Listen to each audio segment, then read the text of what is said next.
اور اس کے لیے کس طرح یہ ممکن ہے؟ اصل بات یہ ہے کہ کشمیر میں اور اس میں ہماری میڈیا کی رسپانسبلٹی کیا ہے؟ اصل بات اس کشمیر میں اب ہر طرح کا جو طبقہ ہے وہ اس تحریک کے بعد، خاص کر کے 370 اور 35A کے جب سے وہ لاگو ہوا اور اس کے بعد متاثر ہے، وہ خواہ ان کی ایجوکیشن لائف ہے یا ان کی فیملی اور ڈیلی روٹین ہے اور ان کے روزگار کا سلسلہ ہے، ان کے لیے رابطوں کا نظام ہے، ان کے لیے صحت کا، ہاسپٹل کا، ان کے لیے ان کی گھریلو اور آپس کے زندگی کے جو معاملات ہیں، یعنی کہ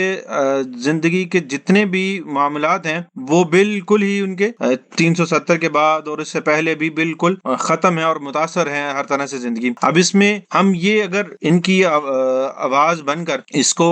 انٹرنیشنل میڈیا پہ، سوشل میڈیا پہ، پرنٹ میڈیا پہ ہائی لائٹ کرنا، تو وہ ہماری ذمہ داری ہے۔ اب اس میں دیکھیں مین سٹریم میڈیا جو ہے انٹرنیشنل ہے وہ ہمیشہ سے باعث ہی رہا ہے، کسی حد تک چند ہیں، الجزائر ہو گئے اور کچھ اور ہیں، بی بی سی اور CNN تو ہمیشہ عالمی صہیونی نظام کے اور استعمار کا وہ تو لونڈی رہا ہے، اور اس نے تو کبھی بھی مسلمانوں کے لیے کھل کے بات نہیں کی۔ البتہ بعض جگہوں پہ وہ ہمیں ایک نیوٹرل نظر آتا ہے، لیکن بہت سی چیزوں میں ہمیں دیکھیں تو وہ مسلمانوں کے مخالف سمت میں نظر آتا ہے۔ تو لیکن بعض جو انٹرنیشنل میڈیا میں جیسے الجزائر ہے اور اس طرح کے اور کچھ جو ہیں جو کہ حقوق انسانی کے چیمپئن بنتے ہیں، وہ مسلمانوں کی آواز نہیں بنتے، بلکہ وہ آواز کفر کی یا یونائٹڈ نیشنز کی جو ہے نا زیادہ بات کرتے ہیں۔ بہرکیف اس میں زیادہ جو اہم رول ادا کرنا تھا انٹرنیشنل میڈیا کی بجائے اگر وہاں پہ کام سے وہ پاکستان میڈیا کا تھا، تو ایک عرصے تک جب پاکستانی اداروں نے اس کو اپنا بنائے رکھا ایشو، تو ہمارے میڈیا نے اس کے اوپر بہت اچھا کردار ادا کیا باہر کا، لیکن انڈیا نے ہمیشہ، کیونکہ ظاہری بات ہے انڈیا ہمارے مخالف ہے اور وہ اس کے اوپر قبضے کی شروع دن سے جو ہے انڈیا کو، کشمیر کو اپنا علاقہ مانتا ہے، تو اس کے لیے اس نے ہمیشہ وہ رخ دکھایا ہے انٹرنیشنل میڈیا پہ اور اپنے میڈیا کے اوپر کہ جو کہ حقائق کے اوپر مبنی نہیں تھا۔ اس نے ہمیشہ سے وہ رخ دکھایا ہے کہ جیسے کہ وہ چند جگہوں کے اوپر اگر ڈیولپمنٹ کے کام کر رہا ہے تو اس نے وہ ڈیولپمنٹ کے کام دکھانے شروع کر دیے، یا چند لوگ جو ایسے تھے کہ جن کو زندگی میں آزادی کی بجائے زندگی کی سہولیات زیادہ عزیز تھیں، تو ان کے وہ انٹرویوز دکھانے شروع کر دیے، یا میگا پروجیکٹس جو لگانے شروع کیے تو ان کو دکھانا شروع کر دیا۔ یہ انڈیا میڈیا کا کردار رہا۔ اچھا، جو لوکل میڈیا تھا کشمیر کا، لوکل میڈیا کشمیر کا مسئلہ یہ ہے کہ وہ ہمیشہ سے پابندی کا شکار ہے۔ وہ زمینی حقائق دکھانے کی کوشش تو کرتے رہے ہیں اور بعض دفعہ انہوں نے اس کے اوپر کامیاب بھی رہے، لیکن اب جیسے کہ ابھی موجودہ حالات کے اندر جب سے انٹرنیٹ کا دور چلا ہے، تو انٹرنیٹ کے دور کے اندر وہاں انٹرنیٹ کی پابندیاں اور بہت سی اس طرح کی پابندیاں ان کے اوپر جو لگنا، یہ لوکل جو کشمیری میڈیا ہے تو اس کے اوپر، یہ جسے ہم الیکٹرانک اور پرنٹ میڈیا کی بات کریں ابھی تک، تو یہ لوکل کشمیری میڈیا کے اوپر یہ مسئلہ رہا ہے۔ لیکن اب جب سے سوشل میڈیا آیا ہے تو سوشل میڈیا نے کچھ نہ کچھ کافی حد تک اس معاملے کو حل کیا ہے اور جو اصل زمینی حقائق ہیں وہ ہم تک پہنچانے شروع کر دیے ہیں، لیکن اس کے لیے بھی اس کے اوپر بہت زیادہ محنت کی ضرورت ہے۔ البتہ کہ ہم تحریک کے اصل جو ہے اثر رخ کے اوپر تحریک کو کھڑے کرنے کے لیے جو کشمیر کے زمینی حقائق ہیں، جو کشمیر کے اصل معاملات ہیں، کہ جو وہاں کے کشمیریوں کی رائے ہے، اس کو انٹرنیشنل میڈیا تک ہائی لائٹ کیا جائے۔ اب سوشل میڈیا کی طاقت کیا ہے کہ یہ 2010 کے اندر عرب سپرنگ کی بات کی جائے تو 2010 کی عرب سپرنگ میں جو عرب کے کئی ممالک کے اندر حکومتیں تبدیل ہوئیں، تو اس کے پیچھے جہاں پہ اگر ہم بات کریں تو انٹرنیشنل طاقتیں تھیں، لیکن اس سے جو رائے عامہ اصل ہموار ہوئی اور جس سے وہ تحریکیں کھڑی ہوئیں تو وہ سوشل میڈیا تھا۔ سوشل میڈیا کی بنیاد کے اوپر وہاں پہ یہ سارا کام شروع ہوا۔ تو اب سوشل میڈیا کو اگر ہم دیکھیں تو ہمیں اصل میں اس میں چیزوں کو آگے لے کے چلنے کے لیے، زمینی حقائق کو لے کے چلنے کے لیے بڑی ضرورت ہے، اور اس کے لیے ظاہری بات ہے سوشل میڈیا کے اوپر بھی پابندیاں ہیں اور اس کے اوپر ہم کھل کے اس طرح اگر بات کریں، لیکن مقابلے میں کمپیریزن پہ بات کی جائے اگر، تو وہاں تو صرف ایک نیریٹو بیان کیا جاتا ہے، ایک بیانیہ دیا جاتا ہے جو پاکستانی میڈیا ہوگا یا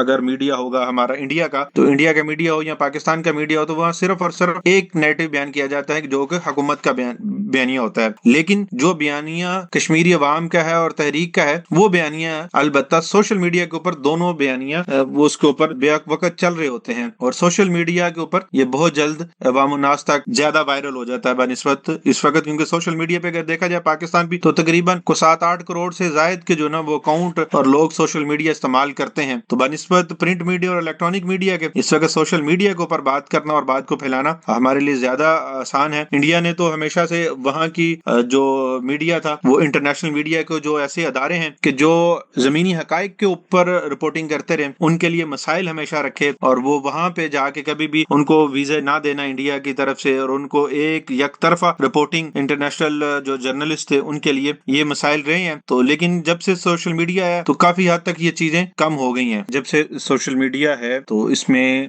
ہمیں خبر کے حقائق تک پہنچنا ہمارے لیے زیادہ آسان ہو چکا ہے، اور زمینی حقائق تک پہنچنا ہمارے لیے زیادہ آسان ہے، کیونکہ ایک فرد جو وہاں مقام پہ موجود ہے اس نے ایک ویڈیو یا تصویر جو سوشل میڈیا پہ ڈالی تو وہ چند سیکنڈز کے اندر پوری دنیا میں وائرل ہو جاتی ہے اور دنیا تک پہنچ جاتی ہے، جبکہ پہلے ایسا نہیں ہوتا تھا۔ پہلے یہ صرف اور صرف جو ہے میڈیا سے کہ جو نیشنل میڈیا کے اوپر وہ خبریں دی جاتی تھی کہ جو اسٹیٹ کی پالیسی ہوتی تھی، تو اس میں تحریک کو مزید مضبوط اور تحریک کو آگے لے کے جانے کے لیے زمینی حقائق کی خبریں لے کے آگے لے کے آنا یہ بہت ضروری ہے، تاکہ پوری دنیا کے اندر ہم یہ بیانیاں دے سکیں اور یہ نیریٹو بنا سکیں کہ تحریک اور کشمیری عوام کے اوپر جو ظلم و ستم انڈیا نے اور یہ انڈیا کی طرف سے اور انڈین آرمی کی طرف سے ہو رہا ہے، اور عوام الناس کے لیے زندگی ایک ایسی، جیسے کہا جاتا ہے کہ غزہ جو ہے وہ انسانی سب سے بڑی جیل اسے کہا جاتا ہے، تو لیکن اگر دیکھا جائے تو کشمیر کے اندر بھی معاملہ اس سے کوئی مختلف نہیں، خاص کر کے جب سے 35 سے اور 370 کا مسئلہ ہے۔ تو اس کے لیے اب سوشل میڈیا کے اوپر اور میڈیا کے اوپر اس کی ہمیں اس ذمہ داری کو محسوس کرنا چاہیے، اور شریعت کے تقاضوں کو اور دینی تقاضوں کو مد نظر رکھتے ہوئے ہم اس کام کو آگے لے کے بڑھیں، تاکہ جو کشمیر کی تحریک ہے اس کے اندر مزید تیزی آ سکے، اور ہم جو ہے جلد کشمیر کی آزادی کا خواب جو اور حدیث کے اندر ہے، اور پاکستان کی ہمیں قائد اعظم کہتے ہیں کہ ان کا بڑا مشہور مقولہ ہے کہ جو کشمیر جو ہے پاکستان کی شاہ رہ گیا، تو بہرکیف کشمیر کے اس ایشو کو دنیا کے اوپر ہائی لائٹ کرنے کے لیے جہاں میڈیا کا ایک کردار ہے کہ تحریک میں ہمیشہ جہاں ہر ونگ کے اپنے اپنے کردار ہوتے ہیں، وہاں ابلاغ کی اپنا اپنا کردار ہے، تو ابلاغ کے اس معاملے کے اندر کیونکہ دنیا کا میڈیا کفر کے قبضے میں ہے، اور جو اسٹیٹ میڈیا ہے، جو اسٹیٹ کا میڈیا ہے، وہ بھی اپنی ہی خبریں دیتا ہے جو اسٹیٹ پالیسی ہوتی ہے، تو اس میں ہمارے پاس پھر جو ہے وہ ہمارے اپنے میڈیا ہاؤسز رہ جاتے ہیں، ہمارے اپنے میڈیا چینلز رہ جاتے ہیں، اور جب سے پھر سوشل میڈیا ہے تو سوشل میڈیا پھر عوام الناس نے اپنی اس رائے عامہ کو ہموار کرنے کے لیے کشمیر کی تحریک کے لیے اپنا اپنا کردار ادا کرنا شروع کر دیا ہے، تو اس میں ہمیں بھی شریعت کے تقاضوں کو دائرہ کار کو ملحوظ خاطر رکھتے ہوئے اپنا کردار ادا کرنا چاہیے کہ جو دنیا صرف ایک طرف کی خبر دکھاتی ہے اور اپنے مطلب کی خبر دکھاتی ہے، وہاں پہ ہم اس کو زمینی حقائق دکھا کے، اور جس طرح غزہ کے لیے آج دنیا غزہ کے ساتھ کھڑی ہے، تو ان قریب ایسا ہو کہ کشمیر کی تحریک کے اندر بھی دنیا کشمیر کے پیچھے کھڑی ہو، اور کشمیر کی جو مظلوم بہن ہے، کشمیر کی جو مظلوم ماں ہے کہ جو آج بھی اپنے بیٹوں کا رستہ دیکھ رہی ہے، اور وہ قریب المرگ ہے اور ابھی تک اپنے بیٹوں کا رستہ تک رہی ہے، ان کو نہیں پتا کہ ان کے بیٹے زندہ ہیں کہ یا وہ شہید ہو چکے ہیں یا کسی قید میں ہیں یا کسی زندان میں ہیں، ان کو اس بات کا نہیں علم۔ تو یہ دنیا تک یہ خبر پہنچنی چاہیے، اور تاکہ کشمیر کی تحریک کے اندر ایک جان ہو اور